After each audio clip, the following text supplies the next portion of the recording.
بسم الله الرحمن الرحيم. السلام عليكم ورحمة الله وبركاته. ازيكم يا حبايبي؟ عاملين ايه؟ يا رب دايما دايما تكونوا بخير وفي اتم صحة وفي اسعد حال ان شاء الله. هوريكم طريقة تخليل بصل سريعة جدا جدا، تخليه كمان ساعة. دلوقتي انا معايا بصلتين اهم، مقطعاهم شرايح زي ما انتم شايفين كده اهم. ومعانا بطرمان حطينا نص كوباية خل. وادي يا حبايبي حطينا نص كوبايه خل. نحط كوبايه ميه،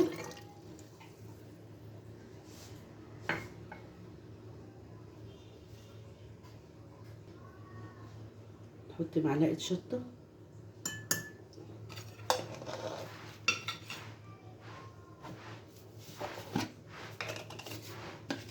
معلقه ملح،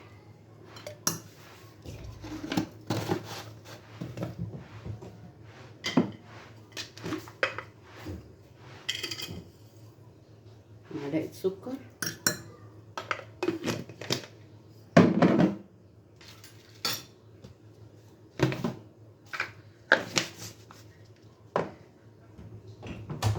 وهنحط البصل بتاعنا بقى.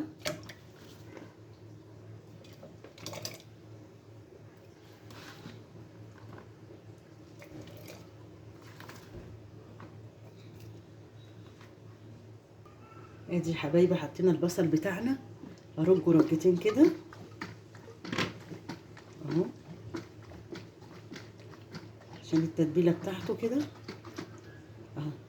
هسيبه ساعه زمن وناكل منه بامر الله. ادي يا حبايبي البصل بتاعنا اهو، هنشوفه بقى عمل ايه كده. عاملين حواوشي وحاطين طحينه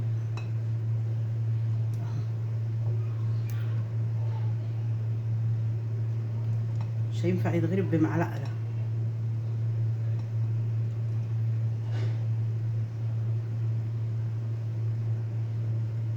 يا حبايبي صحه وهنا يا رب للي ياكل. بص شكله ما شاء الله جميل ازاي، وزي السكر بقى. البصل الاحمر اصلا بيبقى مسكر. حط كمان شويه